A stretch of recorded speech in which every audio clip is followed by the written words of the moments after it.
नमस्कार जय जगन्नाथ आम चैनल को आपण मानकु बहुत बहुत स्वागत। सांग माने प्रत्येक वर्ष ज्येष्ठ अमावास्या दिन सावित्री व्रत पड़ी थाए।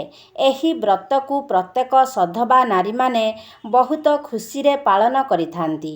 तेबे चलित वर्ष ज्येष्ठ अमावास्या 27 तारिख रे पड़ुछि एवं सावित्री व्रत 26 तारिख रे पड़ुछि। सावित्री व्रत एवं बट सावित्री व्रत गोटिए दिन रे ही पालन करा जाए। तेबे सांग माने सावित्री व्रतटी प्रत्येक सधवा नारी मानक पई एक महत्वपूर्ण दिन होइथाए। एही दिनटी को प्रत्येक सधवा नारी माने निज स्वामींकर दीर्घायु कामना करी व्रत पालन करिथांती। तेणु एही दिनटी प्रत्येक सधवा नारी मानक पई बहुत महत्वपूर्ण अटे। तेबे सांग माने सधवा नारीर सबुठारु प्रधान जिनिस हेउछि शंखा एवं सिंदूर। तेबे आजिर एही भिडियो रे मु आपण मानकु कहिबि जे सावित्री व्रत दिन आपण सिंदूर डबारे केउ जिनिस रखिबा द्वारा आपणकर स्वामी दीर्घायु होइथांती। एहा सहित प्रत्येक कार्य ताकू सफलता मिलिथाए। सांग माने सिंदूर पिंधिबार किछि विशेष नियम रही थाए। आपण जदि एही नियम गुडी को मानी सिंदूर पिंधि थांती तो एहा द्वारा आपणकर स्वामी दीर्घायु हेबा सहित स्वामी प्रत्येक कार्य सफल मध्य होइथांती। किंतु आपण जदि सिंदूर पिंधिबा समय रे एपरि किछि भूल करंती तो आपणकर स्वामी दरिद्र मध्य होई जाइथांती। एहा सहित आपणक स्वामीर आयु मध्य कम होई जाइथाए। सांग माने प्रत्येक सधवा नारी माने निजर स्वामींक उद्देश्य रे सिंदूर तो पिंधि थांती, किंतु सिंदूर पिंधिबार सठिक नियम विषय रे समस्ते जानी न थांती। तो आजिर एही भिडियो रे आमे माने जानिबा जे सिंदूर पिंधिबार सठिक नियम कौन अटे एवं आपण सिंदूर डबारे केउ जिनिस रखिबा द्वारा आपणकर स्वामींकर मंगल होइथाए। सांग माने आमर हिंदू धर्म रे विवाहिता महिला मानक पई सिंदूरर एक विशेष महत्व रही थाए। आपण माने प्रत्येक हिंदू विवाहिता महिला मानकु निज मथारे सिंदूर लगाइथिबार निश्चय देखिथिबे। आमर हिंदू धर्म रे सिंदूर को विवाहिता महिला मानकर सुहागर प्रतीक भावरे माना जाइथाए। विवाह समय रे मध्य सिंदूर दान करिबार प्रथा रहिअछि।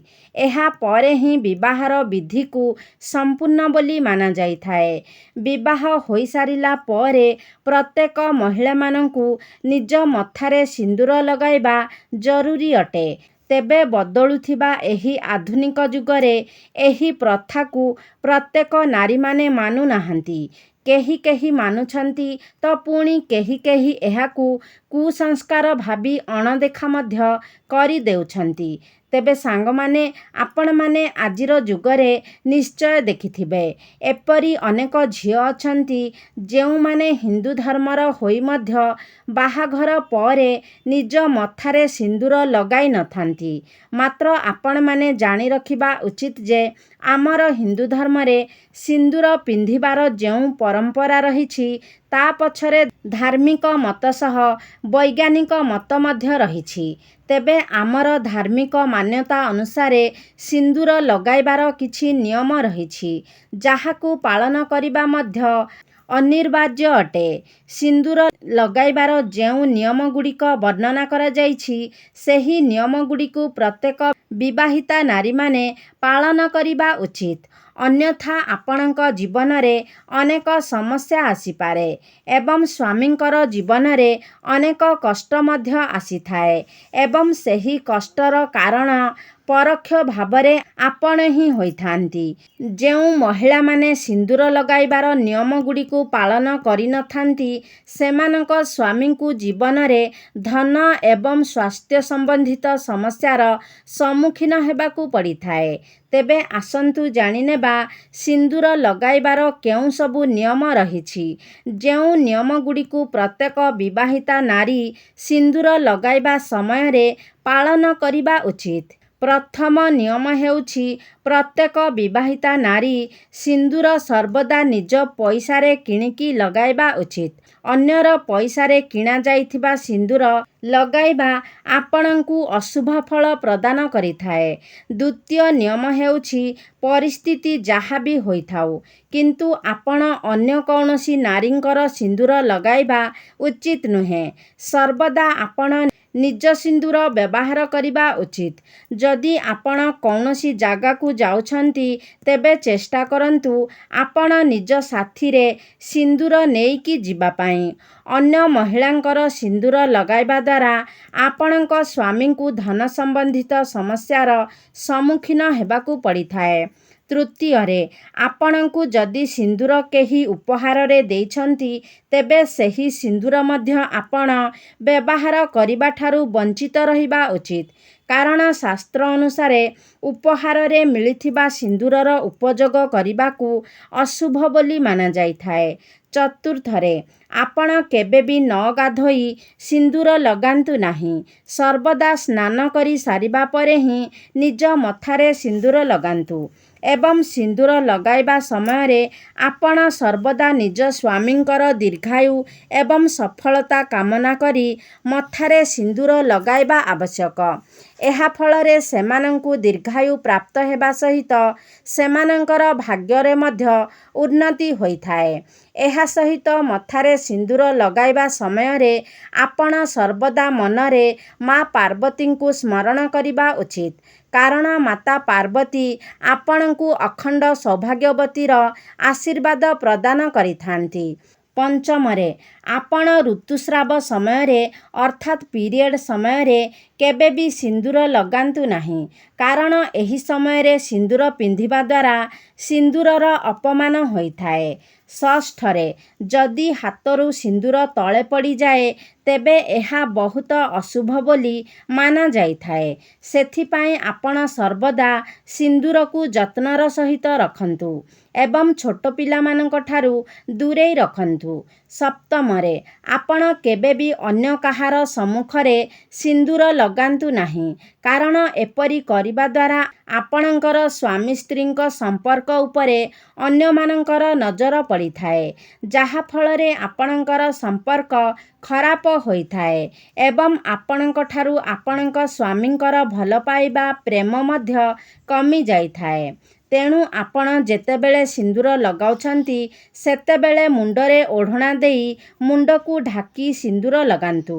ଅଷ୍ଟମରେ, ଆପଣ ଯେଉଁ ସିନ୍ଦୁର ବ୍ୟବହାର କରୁଛନ୍ତି ସବୁବେଳେ ଶୁଖିଲା ସିନ୍ଦୁରର ବ୍ୟବହାର କରନ୍ତୁ। ଆଜିକାଲି ଯେଉଁ ଲିକ୍ୱିଡ୍ ସିନ୍ଦୁର ମିଳୁଛି ସେହି ଲିକ୍ୱିଡ୍ ସିନ୍ଦୁରର ବ୍ୟବହାର କରିବା ଉଚିତ ହୋଇନଥାଏ। ନବମରେ, ଯଦି ଭୁଲରେ ଆପଣଙ୍କ ହାତରୁ ସିନ୍ଦୁର ତଳେ ଖସି ପଡ଼ୁଛି ତେବେ ଆପଣ ସେହି ସିନ୍ଦୁରକୁ ସାଙ୍ଗେ ସାଙ୍ଗେ ଗୋଟିଏ ଜାଗାକୁ ଉଠାଇ ଦିଅନ୍ତୁ ଏବଂ ମା ପାର୍ବତୀଙ୍କ ଠାରୁ କ୍ଷମା ପ୍ରାର୍ଥନା କରି ସେହି ସିନ୍ଦୁରକୁ ନେଇ କୌଣସି ଗଛ ମୂଳରେ ପୋତି ଦିଅନ୍ତୁ। ଦଶମରେ, ଯଦି ଆପଣ ସିନ୍ଦୁରକୁ ସଠିକ୍ ନିୟମରେ ଲଗାଉନାହାନ୍ତି ତେବେ ମଧ୍ୟ ଏହା ଅତ୍ୟନ୍ତ ଅଶୁଭ ହୋଇଥାଏ। ଆପଣ ସିନ୍ଦୁରକୁ ସର୍ବଦା ଝିଙ୍କ କାଠି କିମ୍ବା ରୂପା କାଠି ଦ୍ୱାରା ଲଗାଇବା ଅତ୍ୟନ୍ତ ଶୁଭ ହୋଇଥାଏ। ଯଦି ଆପଣ ନିଜ ଆଙ୍ଗୁଠିର ବ୍ୟବହାର କରୁଛନ୍ତି ତେବେ ଏହାକୁ ଅତ୍ୟନ୍ତ ଅଶୁଭ ବୋଲି ମାନାଯାଇଥାଏ। 11ରେ, ଯେଉଁ ନାରୀମାନେ ନିଜର ସିନ୍ଦୁରକୁ ଚୁଟି ମଧ୍ୟରେ ଲୁଚାଇ ରଖିଥାନ୍ତି ସେମାନଙ୍କ ସ୍ୱାମୀଙ୍କର ମାନ ସମ୍ମାନ ଯଶ ମଧ୍ୟ ସେହିଭଳି ସମାଜରେ ଲୁଚି ଯାଇଥାଏ ଅର୍ଥାତ୍ ସେମାନଙ୍କୁ ସମାଜରେ ପ୍ରତିଷ୍ଠା ମିଳିପାରିନଥାଏ। 12ରେ, ଆପଣ ଯେତେବେଳେ ବି ସିନ୍ଦୁର ଲଗାଉଛନ୍ତି ସବୁବେଳେ ନାକ ସିଧା ମଥାରେ ଲଗାଇବା ଉଚିତ। ଆପଣ ଯଦି ବଙ୍କା ସିନ୍ଥିରେ ସିନ୍ଦୁର ଲଗାନ୍ତି ତେବେ ମଧ୍ୟ ଏହା ଆପଣଙ୍କ ସ୍ୱାମୀଙ୍କ ପାଇଁ ଖରାପ ହୋଇଥାଏ। 13ରେ, ଆପଣ ସର୍ବଦା ନିଜର ସିନ୍ଦୁର ଡବାରେ ଗୋଟିଏ 1 ଟଙ୍କିଆ କଏନ୍ ରଖନ୍ତୁ। ଏହା ମଧ୍ୟ ଅତ୍ୟନ୍ତ ଶୁଭ ବୋଲି ମାନାଯାଇଥାଏ। ଏପରି କରିବା ଦ୍ୱାରା ଆପଣଙ୍କୁ ମା ପାର୍ବତୀଙ୍କର ଆଶୀର୍ବାଦ ପ୍ରାପ୍ତ ହୋଇଥାଏ। ସେଥିପାଇଁ ଆପଣ ନିଜ ସିନ୍ଦୁର ଡବାରେ ଗୋଟିଏ 1 ଟଙ୍କା ମୁଦ୍ରା ନିଶ୍ଚୟ ରଖନ୍ତୁ। 14 ଆପଣମାନେ ଜାଣିଥିବେ ଆମର ଆଜିକାଲି ଯେଉଁ ପାର୍ଟି ଫଙ୍କସନ୍ ହୋଇଥାଏ କିମ୍ବା ବାହାଘର ପୂର୍ବରୁ ଆମେ ଯେଉଁ ପାର୍ଲରକୁ ଯାଇଥାଉ ସେଠାରେ ଯେଉଁ ମହିଳା ଆମକୁ ସଜାଇ ଦେଇଥାନ୍ତି ସେ ଆମକୁ ସିନ୍ଦୁର ଲଗାଇ ଦେଇଥାନ୍ତି। ମାତ୍ର ମନେ ରଖନ୍ତୁ ଏପରି ଭୁଲ ଆପଣ କଦାପି ବି କରିବେ ନାହିଁ। ଆପଣ ସବୁବେଳେ ନିଜ ମଥାରେ ନିଜେ ସିନ୍ଦୁର ଲଗାଇବା ଶୁଭ ହୋଇଥାଏ କିମ୍ବା ନିଜ ସ୍ୱାମୀଙ୍କ ହାତରୁ ଲଗାଇବା ମଧ୍ୟ ଅଧିକ ଶୁଭ ହୋଇଥାଏ। ମାତ୍ର ଅନ୍ୟ କାହା ହାତରୁ ସିନ୍ଦୁର ଲଗାଇବା ଉଚିତ ନୁହେଁ। ବିଶେଷ କରି ଆପଣ ଯେଉଁ ମହିଳା ବା ଅନ୍ୟ ଯାହାକୁ ବି ଆପଣ ଜାଣିନାହାନ୍ତି ତାଙ୍କ ହାତରୁ ସିନ୍ଦୁର ଲଗାଇବା ଆଦୌ ଉଚିତ ନୁହେଁ। ଯଦି ଆପଣ ସ୍ୱପ୍ନରେ ସିନ୍ଦୁର ଦେଖନ୍ତି ତେବେ ଏହାକୁ ଅତ୍ୟନ୍ତ ଶୁଭ ବୋଲି ମାନାଯାଇଥାଏ। ଏହା ଆପଣଙ୍କୁ ସଂକେତ ଦେଇଥାଏ ଯେ ଆପଣଙ୍କ ପରିବାର ତରଫରୁ ଆପଣଙ୍କୁ କୌଣସି ଏକ ବଡ଼ ଖୁସି ଖବର ମିଳିବାକୁ ଯାଉଛି। ଏମିତିକି ଯଦି ଆପଣଙ୍କ ଉପରକୁ କୌଣସି ବିପଦ ଆସିବାର ଥାଏ ତେବେ ତାହା ମଧ୍ୟ ଟଳି ଯାଇଥାଏ। ତେବେ ଯଦି କୌଣସି କୁଆଁରୀ ଝିଅ ସ୍ୱପ୍ନରେ ସିନ୍ଦୁର ଲଗାଉଥିବାର ଦେଖନ୍ତି ତେବେ ଏହାର ଅର୍ଥ ତାଙ୍କୁ ନିଜର ମନ ମୁତାବକ ବର ପ୍ରାପ୍ତ ହେବ। ସାଙ୍ଗମାନେ, ଯଦି ଆପଣଙ୍କର ସ୍ୱାମୀ ସ୍ତ୍ରୀଙ୍କ ଭିତରେ ସବୁବେଳେ ଝଗଡ଼ା ଲାଗି ରହୁଛି, ସମ୍ପର୍କ ଖରାପ ରହୁଛି, ତେବେ ଆପଣ ସୋରିଷ ତେଲରେ କିଛି ସିନ୍ଦୁର ମିଶାଇ ନିଜ ମୁଖ୍ୟ ଦ୍ୱାର ସମ୍ମୁଖରେ ଏକ ସ୍ୱସ୍ତିକର ଅଙ୍କନ କରନ୍ତୁ। ଏପରି କରିବା ଦ୍ୱାରା ଆପଣଙ୍କ ପ୍ରତି ଆପଣଙ୍କ ସ୍ୱାମୀଙ୍କର ଭଲ ପାଇବା ଏବଂ ପ୍ରେମରେ ବୃଦ୍ଧି ହୋଇଥାଏ ଏବଂ ଆପଣଙ୍କର ସମ୍ପର୍କ ଧୀରେ ଧୀରେ ସୁମଧୁର ମଧ୍ୟ ହୋଇଥାଏ। ତେବେ ସାଙ୍ଗମାନେ, ସିନ୍ଦୁର ଡବାରେ କିଛି ବିଶେଷ ବସ୍ତୁ ରଖିବାକୁ ଅତ୍ୟନ୍ତ ଶୁଭ ମାନାଯାଇଥାଏ। ଯେମିତିକି ଚାନ୍ଦିର କଏନ୍, ମା ପାର୍ବତୀଙ୍କର ସିନ୍ଦୁର ଏବଂ ଗୋମତୀ ଚକ୍ର। ଯଦି ଆପଣ ସିନ୍ଦୁର ଡବାରେ ଚାନ୍ଦିର କଏନ୍ ରଖୁଛନ୍ତି ତ ଆପଣଙ୍କୁ ମା ଲକ୍ଷ୍ମୀ ଏବଂ ମା ପାର୍ବତୀଙ୍କର କୃପା ମିଳିଥାଏ, ଯାହାଦ୍ୱାରା ଆପଣଙ୍କର ବୈବାହିକ ଜୀବନ ସୁଖମୟ ହୋଇଥାଏ। ଆପଣଙ୍କୁ ଅଖଣ୍ଡ ସୌଭାଗ୍ୟବତୀର ବରଦାନ ପ୍ରାପ୍ତ ହୋଇଥାଏ। ଆପଣ ଦୁଇଜଣଙ୍କ ମଧ୍ୟରେ ଭଲ ପାଇବା ବଢ଼ିଥାଏ। ଦ୍ୱିତୀୟରେ, ଯଦି ଆପଣ ନିଜର ସିନ୍ଦୁର ଡବାରେ ମା ପାର୍ବତୀଙ୍କର ସିନ୍ଦୁର ରଖୁଛନ୍ତି ଯାହା ମା ପାର୍ବତୀଙ୍କୁ ଅର୍ପିତ କରାଯାଇଥିବ, ସେହି ସିନ୍ଦୁରକୁ ଆପଣ ନିଜର ସିନ୍ଦୁର ଡବାରେ ରଖୁଛନ୍ତି ତ ଏହାଦ୍ୱାରା ଆପଣଙ୍କର ସୌଭାଗ୍ୟରେ ବୃଦ୍ଧି ହୋଇଥାଏ। ଆପଣଙ୍କର ସ୍ୱାମୀ ଦୀର୍ଘାୟୁ ହୋଇଥାନ୍ତି। ତୃତୀୟରେ ହେଉଛି ଗୋମତୀ ଚକ୍ର। ସିନ୍ଦୁର ଡବାରେ ଗୋମତୀ ଚକ୍ର ରଖିବା ଦ୍ୱାରା ସ୍ୱାମୀ ଦୀର୍ଘାୟୁ ହୋଇଥାନ୍ତି। ଗୃହରେ ଧନର ବୃଦ୍ଧି ହୋଇଥାଏ। ଏହା ସହିତ ସ୍ୱାମୀ ସ୍ତ୍ରୀଙ୍କ ମଧ୍ୟରେ ସୁସମ୍ପର୍କ ମଧ୍ୟ ରହିଥାଏ। ସାଙ୍ଗମାନେ, ଆପଣମାନେ ମନେ ରଖିବେ ଯେ ଆପଣମାନେ ସବୁବେଳେ ଶୁଖିଲା ସିନ୍ଦୁର ଯାହାକି ଗୁଣ୍ଡ ସିନ୍ଦୁର ହୋଇଥାଏ ତାକୁ ଲଗାଇବେ। ଲିକ୍ୱିଡ୍ ସିନ୍ଦୁର ଲଗାଇବା ଶୁଭ ହୋଇନଥାଏ। ଏହା ସହିତ ଆପଣ ସିନ୍ଦୁରକୁ ସବୁବେଳେ ପିତ୍ତଳ, ସୁନା, ରୂପା କିମ୍ବା କାଠର ଫରୁଆରେ ରଖିବା ଶୁଭ ହୋଇଥାଏ ଏବଂ ସିନ୍ଦୁର ପିନ୍ଧିବାର ସବୁଠାରୁ ସର୍ବଶ୍ରେଷ୍ଠ ଏବଂ ଶୁଭ ସମୟ ହୋଇଥାଏ ସୂର୍ଯ୍ୟୋଦୟ ପରେ ଏବଂ ସୂର୍ଯ୍ୟାସ୍ତ ପୂର୍ବରୁ। ଆପଣ ସୂର୍ଯ୍ୟୋଦୟ ପୂର୍ବରୁ ସିନ୍ଦୁର ଲଗାଇବା ଉଚିତ ନୁହେଁ କିମ୍ବା ସୂର୍ଯ୍ୟାସ୍ତ ପରେ ମଧ୍ୟ ସିନ୍ଦୁର ଲଗାଇବା ଉଚିତ ନୁହେଁ। ତେବେ ସାଙ୍ଗମାନେ, ଆଶା କରୁଛି ଆଜିର ଭିଡ଼ିଓଟି ଆପଣମାନଙ୍କୁ ନିଶ୍ଚିତ ଭାବରେ ଭଲ ଲାଗିଥିବ। ଯଦି ଭଲ ଲାଗିଛି ତାହେଲେ ଲାଇକ୍ କରନ୍ତୁ, ସେୟାର କରନ୍ତୁ। ଆମ ଚ୍ୟାନେଲକୁ ଯଦି ସବସ୍କ୍ରାଇବ୍ କରିନାହାନ୍ତି ତାହେଲେ ସବସ୍କ୍ରାଇବ୍ କରିଦିଅନ୍ତୁ।